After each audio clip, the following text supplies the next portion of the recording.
The first thing I remember is the sound, an uneven, desperate scraping, like claws dragging against metal. It cut through the stillness of the abandoned lot, a place where even the wind seemed afraid to linger. When I turned, I saw him, a German shepherd, ribs pressing sharply against his skin, trying with the last remnants of his strength to climb a rusted fence that towered above him like an unforgiving wall. His paws slipped again and again, leaving faint streaks of dirt and blood on the metal, but he kept pushing, trembling with a kind of hope that shouldn't have survived inside a body that broken. His chest rose in short, ragged bursts, each breath a battle he was losing. The world around him felt painfully quiet, the gray sky heavy, the air thick with the smell of rain and rust.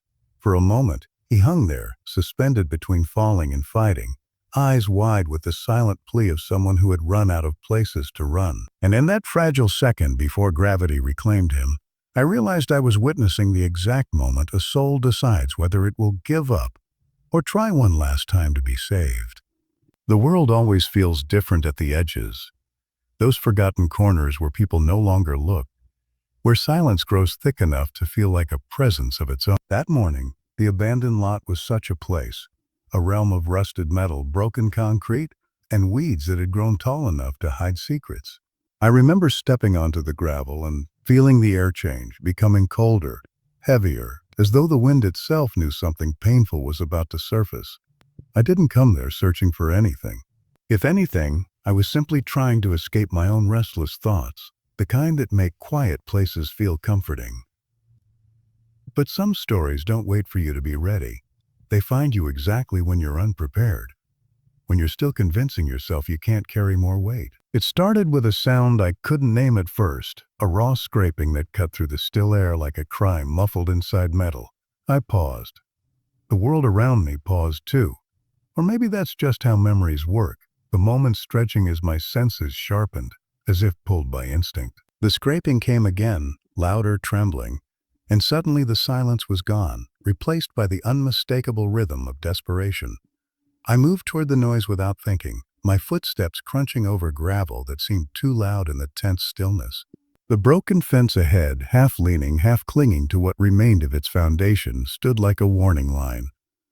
And then I saw him, a German shepherd. Though calling him that felt too formal, too distant for the fragile creature clinging to the fence with the last threads of his life.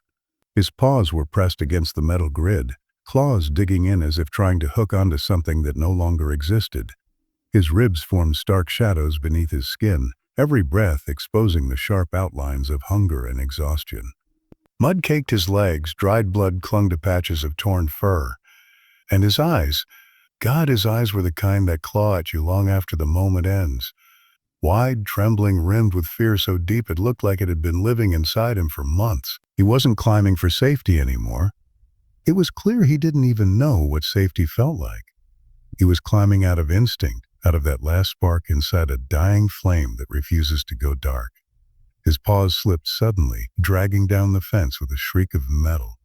For a second, he hung suspended between falling and fighting, his body shuddering with the effort of trying again. But the strength wasn't there. It had been drained from him long before I arrived, emptied by hunger, fear, and whatever horrors had pushed him to this forsaken place. He slid down the fence, landing hard on the ground, the sound small but devastating. A faint whimper escaped him, not loud, not sharp, but the kind that sounds like someone confessing defeat. I let him see my answer not in words, but in stillness, in breath. In the soft way I lowered my hand, not toward him, but toward the ground, letting it rest there, palm open, in a gesture as old as trust. The rain gathered on my fingers, turning them cold, but I held them steady. The dog's eyes flickered between my hand and my face, as though weighing a decision no creature should have to make while this broken. Minutes passed, or maybe it was only seconds. Time becomes strange in moments like this, stretching and compressing under the weight of emotion. And then, as if his body surrendered to gravity and fatigue at once, the German shepherd exhaled a long, trembling breath and let his head fall fully to the ground, his eyes closed. Not in trust yet, not in safety, but in resignation. And that resignation was the moment I realized this wasn't just a rescue.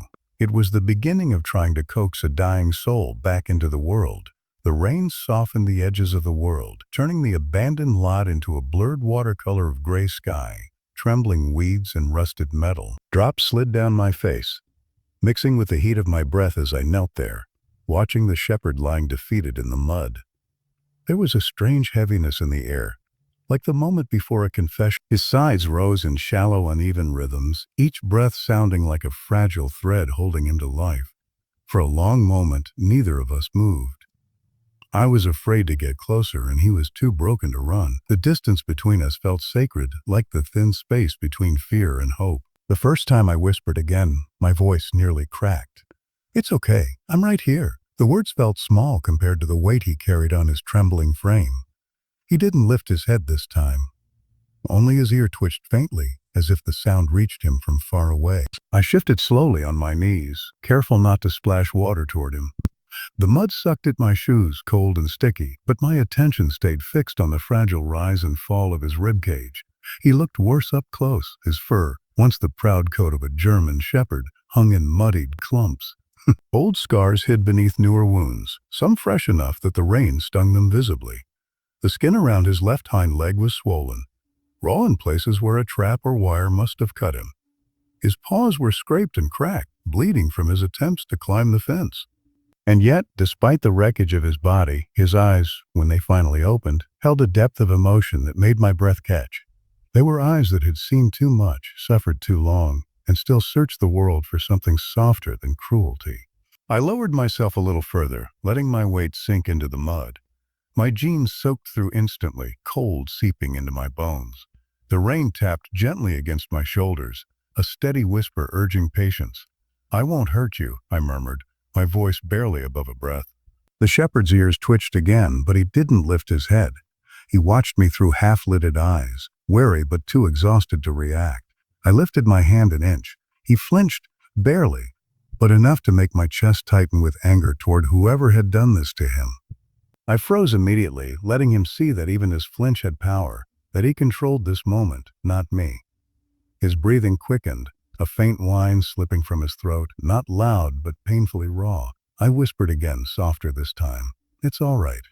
I won't push you." Minutes passed in silence, each raindrop marking the time like slow, steady heartbeats. His eyes began to blink more slowly, not in trust but in fatigue.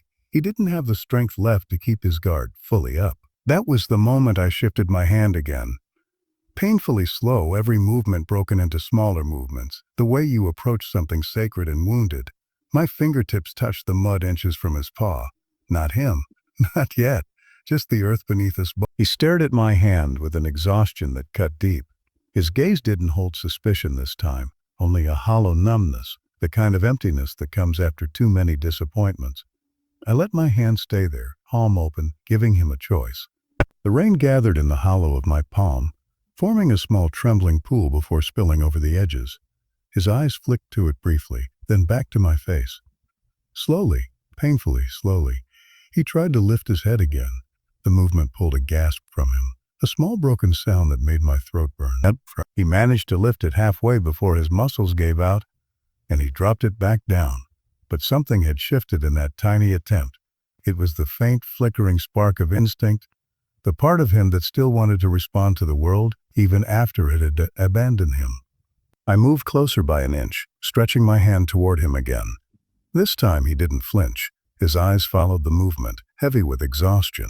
But he didn't try to retreat. I let my fingertips brush the mud beside his paw. His breathing hitched. Then in a moment I will never forget, his paw lifted, just slightly, and came to rest against the edge of my fingers. Not a reach, not trust, just surrender. His paw trembled there, barely touching, as though testing whether my skin would bring pain. I stayed perfectly still, letting the rain fall between our hands, cooling the warmth of my skin. When he didn't pull away, I slowly, so slowly, shifted my hand until my fingers brushed the fur of his paw. It was coarse, wet, tangled with dirt, and trembling with cold. He whimpered softly, but didn't withdraw. This was the first moment of contact between us, a fragile thread forming in a place where everything else was falling apart. My heart felt like it was lodged in my throat. Tears gathered in my eyes. Letting them fall felt honest. like the world needed to see that even a stranger could feel heartbreak for a life not their own. "You're safe," I whispered. The words felt like a promise I wasn't sure I deserved to make, but I made it anyway. He needed to hear it even if his body couldn't believe it yet. I slid my other hand forward until it hovered near his shoulder. His body stiffened for a heartbeat, muscles tightening beneath wet fur. I stopped immediately, letting him breathe, waiting for the tension to drain. The rain fell harder now, pattering against the metal fence, dripping from my hair into my eyes. But I didn't wipe it away. This moment demanded stillness. When the trembling in his muscles eased, I let my palm slowly press against his shoulder. His fur felt matted beneath my touch, cold and sticky with rain and mud. He flinched again but didn't pull away. A small sound escaped him, part pain, part fear, part something I couldn't name. I stroked him gently, barely applying pressure, just letting him know that hands could be soft. That touch didn't always lead to hurt. His breathing slowed, then steadied a little. He blinked hard, his eyelids heavy, his pupils dull. He was fading, slipping in and out of consciousness, his strength stretched thin like a worn thread. I eased my hand further along his back, feeling every bone beneath his skin. A lump formed in my throat. "I've got you," I said softly. He didn't respond, but something in him loosened. His head lowered until it rested fully on the ground, his body relaxing under my touch. Not trust. Not yet. Not yet. But something close to acceptance. A surrender born not from belief, but from exhaustion. The rain continued falling, gentle but insistent, washing the mud from his fur, carrying away droplets of old blood that mixed into the earth. I shifted my body sideways, tucking my legs under me, and slowly moved closer until I was sitting right beside him. He didn't resist. His breathing grew steadier against the side of my thigh. His fur brushed against my soaked jeans, cold and rough, but astonishingly warm with life underneath. For the first time since I'd seen him try to climb that rusted fence, his eyes closed, not in defeat this time, but in a fragile, tentative peace. Maybe it was the warmth of my proximity. Maybe it was the soft pressure of my hand moving gently along his spine. Maybe it was simply that he had no strength left to fight.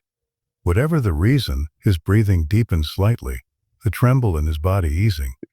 In that moment, surrounded by rain and rust and quiet desperation, felt something shift inside me too. Something heavy, something protective. The kind of weight that doesn't feel like a burden but a calling. I wasn't just touching a dog. I was witnessing a soul on the edge, and I knew deep in my bones that walking away was no longer an option. "I'm taking you home," I murmured, though he was already drifting in and out of consciousness. The words were a vow, a promise, a beginning. But beginnings don't always come gently. The real rescue, lifting him, carrying him, earning his trust, was still ahead of us. And as the rain fell harder, gathering into small rivers that traveled through the broken lot, I realized the storm had only just begun. The rain had turned from a gentle whisper into a steady, rhythmic patter, the kind that seemed to echo every heartbeat inside my chest. The shepherd lay against my leg, his breathing shallow but holding, each rise and fall like a fragile decision to stay in this world for just one more moment. I brushed my fingers lightly along his back, trying to memorize every movement, every tremor, anything that would tell me he still had strength left to fight. His fur felt colder now, soaked through and heavy, clinging to his bones like the weight of a battle he had been losing for far too long. The lot around us felt smaller than before, as though the sky had bowed itself lower, compressing everything into this single, painful moment. "Well, I need to move you," I whispered, though I wasn't sure he could hear me anymore. His eyes were half closed, lashes wet, each blink slower than the last. He was drifting, slipping between consciousness and whatever place exhaustion takes a suffering creature. I shifted my hand to his chest, feeling the faint thump of his heart struggling beneath skin that was too thin and too cold. The beat was weak, but it was there, and that was enough to ignite urgency inside me. I slid my arms beneath him as carefully as I could. The moment my hands touched his ribs, he let out a soft, broken cry. My breath caught. I know. I'm sorry," I whispered, though sorry felt inadequate for the pain he had endured before I ever found him. His body tensed weakly, then collapsed into my hold, too exhausted to resist. I lifted him slowly, feeling his weight, or rather the absence of what his weight should have been. A German shepherd should feel solid, strong, powerful. but he felt like lifting the ghost of what he once was. His head lolled against my shoulder, fur brushing my cheek with cold dampness. I held him tighter, one arm supporting his back, the other beneath his hind legs. He trembled, a faint shiver that passed through his frame like a memory of fear he couldn't shake. The rain slid down my neck and soaked my clothes, but I barely felt. My entire world had narrowed to the fragile life in my arms. As I stood, my knees wobbled beneath the combined weight of his body and the weight of what this moment meant. The ground squelched beneath my shoes, mud clinging to every step as though the earth wanted me to stay, to think, to not rush into the unknown. But there are moments when hesitation becomes cruelty, when waiting becomes a weapon, and this dog had suffered enough waiting. I began walking toward the car, each step a careful negotiation between balance and urgency. The shepherd whimpered once, pressing his muzzle against my chest as though trying to burrow into warmth he barely remembered. I held him closer. "You're okay, keep breathing. Stay with me," I muttered, not sure if the words were meant for him or for myself. The rain blurred my vision, but the world felt painfully clear. Every sound, the crackle of wet gravel, the distant rumble of thunder, the weak whimper in my arms, etched itself into memory. By the time I reached the car, my arms shook. I shifted him gently, opening the back door with one hand while keeping his body cradled against me. The interior smelled faintly of fabric and old dust, ordinary scents that suddenly felt like the promise of safety. I lowered him onto the back seat as gently as I could. Even so, he winced, a faint gasp slipping from his throat. His legs folded awkwardly, muscle memory failing him as he collapsed into the soft upholstery. He tried to lift his head, maybe to understand where he was, maybe out of instinct, but the effort drained him. His head fell back down, resting against the seat. His eyes flickered open, pupils struggling to focus on me. There was something in his gaze, a question, a fear, a plea, all tangled into the fragile threads of a life that had known too much cruelty. I brushed my fingers along his cheek. "You're safe. I promise you I won't let anything happen to you now." But promises are easy when the real battle hasn't begun yet.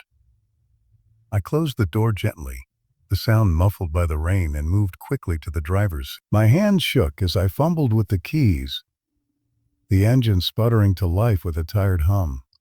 The heater roared softly, blowing warm air toward the back, though I knew it would take time before he could feel it. The wipers dragged across the windshield, pushing aside the rain only for it to gather again like grief refusing to be erased. I checked the rearview mirror.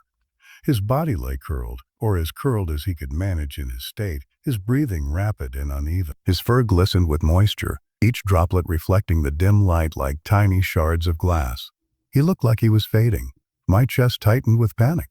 I pulled onto the road, the tires skidding slightly in the wet gravel before gaining traction. The world outside was a blur of gray and rain streaks, buildings and trees passing like ghosts. Inside the car, silence wrapped around us, the kind of silence that makes every breath feel too loud. Every few seconds I glanced back at him. His sides lifted and fell, but the movement was faint, slowing, as if the world around him was slipping away. "Hold on," I whispered. "Please hold on." The city felt endless that day. Traffic lights took forever to change. Cars moved with painful slowness, each one seeming oblivious to the life unraveling in my back seat. My grip on the steering wheel tightened until my knuckles turned white. Every minute felt like a minute he didn't have. At one point, I hit a red light that stretched on longer than any I'd ever seen. The shepherd let out a soft, strangled whine, his body shuddering. Something inside me snapped. I reached back blindly with one hand, finding his paw. His pads were cold, trembling beneath my palm. He didn't grip back. He barely reacted, but I held on anyway. "I'm right here," I whispered, my voice trembling. Don't go. Stay with me a little longer, please." The light finally turned green and I tore forward, ignoring the honk of the car behind me. The vet clinic wasn't far, but in moments like this, even short distances feel like crossing continents. My heart hammered against my ribs, each beat a countdown. When I reached the clinic's parking lot, I barely waited for the engine to shut off before rushing to the back seat. The shepherd's breathing had grown harsher, as though each inhale scraped against something sharp. I slid my arms beneath him again, lifting him as gently as I could. He barely made a sound this time, his head limp against my chest, his body frighteningly still. The clinic doors burst open as I hurried in. my voice cracking as I called for help. A technician looked up, her eyes widening the moment she saw him. "Oh God," she whispered, then rushed forward, gesturing toward an exam room. "Bring him here now." I laid him on the metal table, the cold surface making him flinch weakly. The vet appeared within seconds, her face tightening with immediate concern. She ran her hands along his ribs, his legs, his neck. The longer she assessed him, the deeper her frown grew. She whispered his condition aloud: dehydration, malnutrition, possible fractures, extreme exhaustion, but the words blurred into a haze in my ears. I stood there, drenched, shaking, mud smeared across my clothes. The room smelled of antiseptic and fear. The vet turned to me, her voice firm but heavy. "He's critical, but he's alive. And that's something." I nodded, my throat too tight to speak.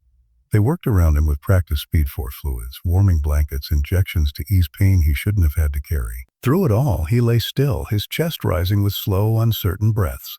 Then, as if sensing everything, his eyes opened. They searched the room until they found me. That look held no strength, no fight, just the faint flicker of recognition. He knew I stayed. He knew I didn't leave.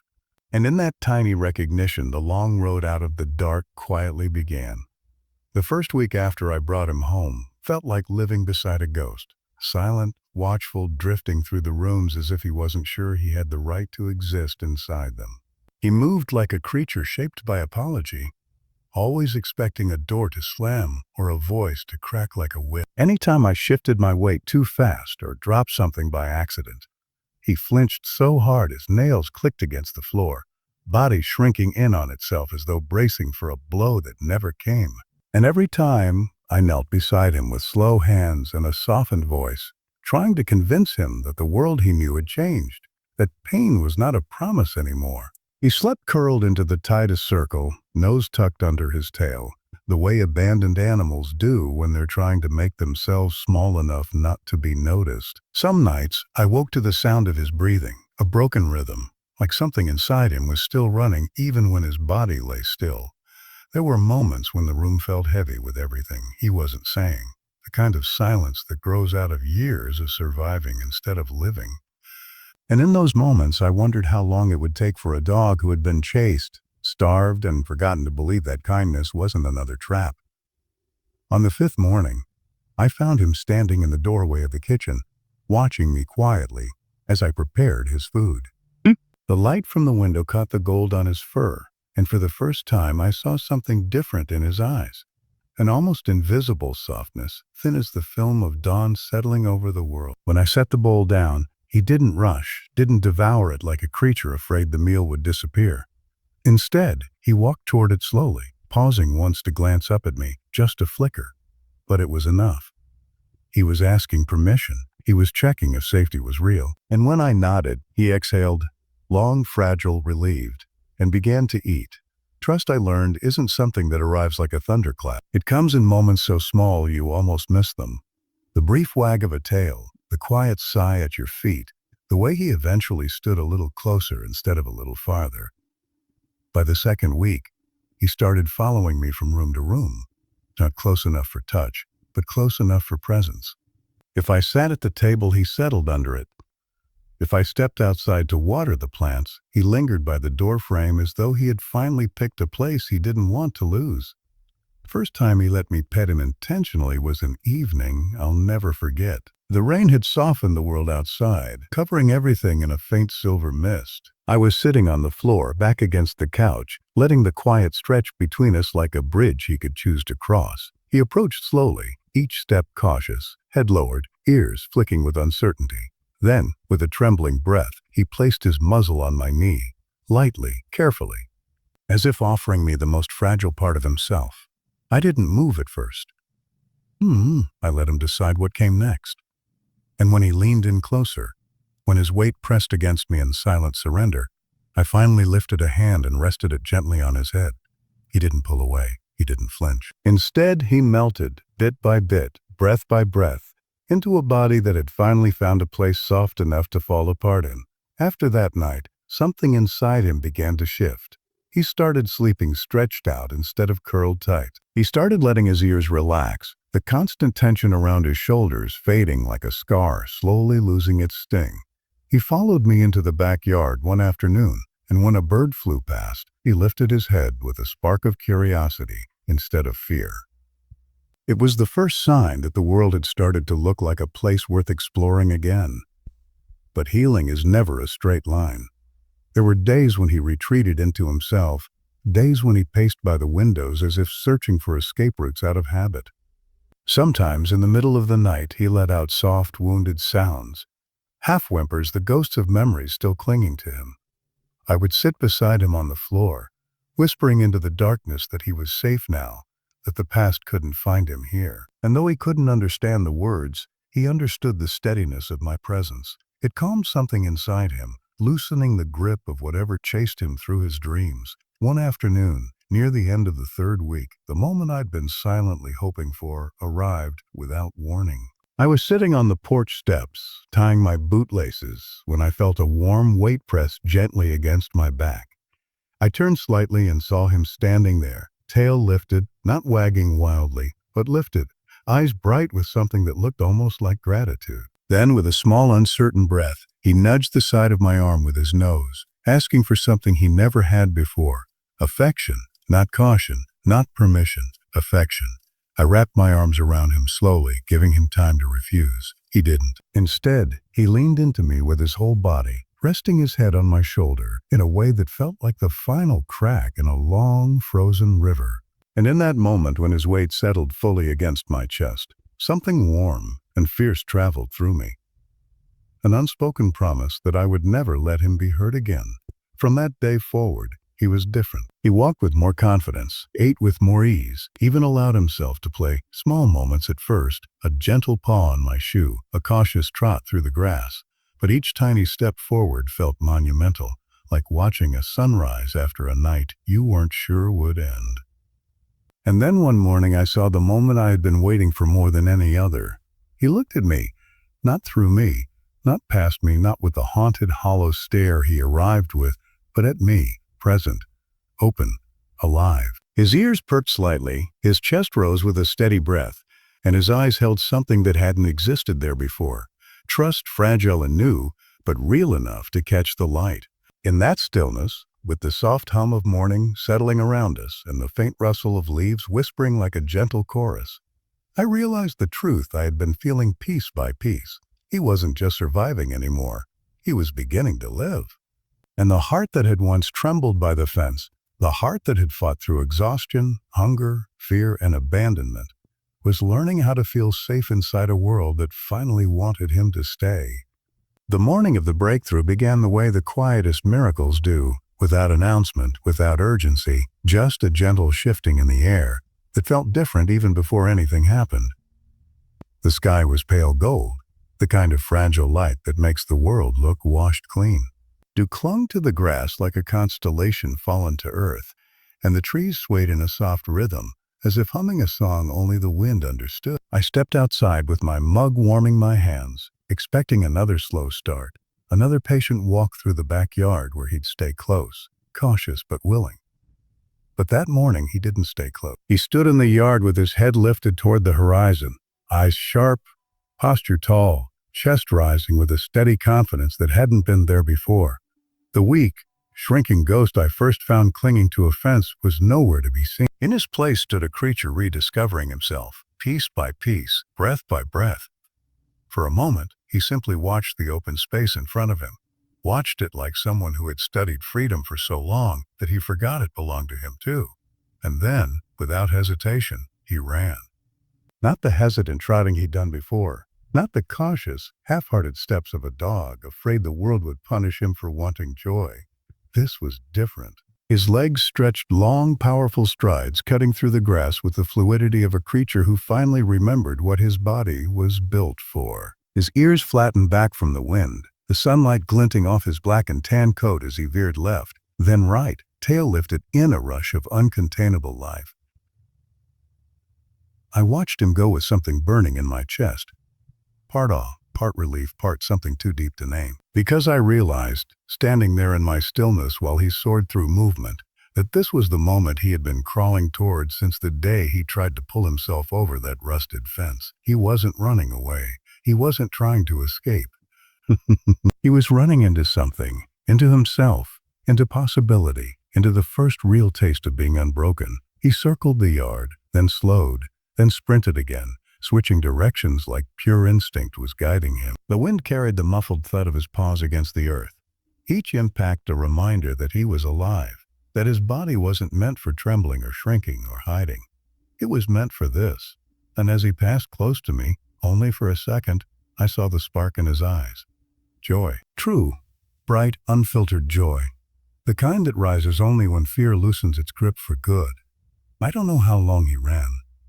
Time softened around us, turning the world into a blur of green and gold and movement. And when he finally slowed, chest heaving with breath but not exhaustion, he walked toward me with his tongue hanging, tail swaying gently, not wagging from nervousness, but moving in an easy rhythm of contentment. He came close enough that our shadows touched, and he sat beside me, leaning lightly against my leg. Not out of fear, not for reassurance, but out of choice. I set my hand on his neck, feeling the warmth beneath his fur, the pulse steady and strong. That heartbeat didn't tremble anymore. It didn't race with panic. It just beat, calm and real and present. And in that still moment, with the morning light framing the both of us, I realized something I hadn't been able to articulate until then. Healing isn't loud. It doesn't arrive in one sudden revelation. It comes in fragments. First a glance, then a breath, then a small act of trust, until one day, without warning, you look up and see a soul standing where a shadow used to be. Weeks passed after that, and the changes came faster. He started barking again, the deep, proud sound of a shepherd reclaiming his voice. The first time he barked at a passing car, I laughed out loud, startled by the confidence in his stance. He didn't shy away afterward. He stood tall, ears perked, glancing back at me as if to say, "I'm allowed to be strong now, aren't I?" And the pride in that moment settled into my chest like something warm and permanent. On quiet evenings, he began nudging his toys toward me, sometimes dropping them onto my lap with a soft huff that felt like an invitation into his world. He rolled onto his back one afternoon, paws curled to his chest, exposing his belly without hesitation. That simple gesture nearly broke me. Animals only offer their most vulnerable places when they believe, fully, deeply, that the world around them is safe. But the greatest change came the night he chose the spot beside me. I had fallen asleep on the couch, the room dimly lit by a lamp left on by accident. At some point in the night, I felt movement, a gentle shift of weight, the warmth of a body settling close. I opened my eyes just enough to see him curled along my side, chest rising in slow, even breaths, his head resting on my arm as though it had always belonged there. He slept softly, no whimpers, no jolts, no haunted tension twisting his muscles. Just calm, just peace. The kind of peace many humans search for their entire lives. I stayed awake longer than I should have, watching the rhythm of his breathing, aware that I was witnessing something almost sacred. The broken creature I had found hanging from a fence, the one who trembled at every sound, who slept curled into himself as if folding away the world, now slept beside me with the trust of a heart finally home. And then came the moment that marked the true end of his old life. It was a warm afternoon when I took him back to the place where I first found him, not to haunt him with memories, but to let him see the difference between then and now. The rusted fence stood the same, leaning slightly, its metal weary from years of weather and neglect. The ground still held patches of dirt and scattered debris. But he wasn't the terrified, starving soul clawing for escape anymore. He approached the fence slowly, sniffing, examining the metal like someone revisiting a chapter they'd survived but no longer feared. He looked up at the height he once tried to climb, and then he turned back to me. His eyes held no panic, no desperation, only recognition and acceptance. He walked toward me with a calm, steady pace, brushing his head lightly against my thigh as if closing a door he no longer needed open. And in that instant, the world felt strangely quiet, almost reverent, like it was bearing witness to the final unbinding of a past that once caged him. When we left, he didn't look back, and I realized, as he trotted confidently at my side, that the fence had only ever been a symbol of what he endured, not what defined him. The true victory wasn't that he escaped it. It was that he no longer belonged to the fear that once forced him toward. That evening, as the sun dipped low and painted the sky in muted shades of orange and rose, He lay beside me on the porch with his head on my lap, eyes drifting closed in contentment. I ran my fingers through his fur, feeling the life pulsing beneath my touch, and I knew that his story, our story, had come full circle. He was no longer a creature trying to climb toward safety. He had found, and as the final light of the day wrapped around us like a quiet promise, he let out a soft sigh, a sound so full of peace that it felt like the world itself leaned closer to listen. Because sometimes the most beautiful endings aren't loud. They are gentle. They are steady. They are a resting head, a soft breath, a quiet homecoming. And in that silence, I understood the truth that would stay with me for the rest of my life. Some souls don't need to be rescued.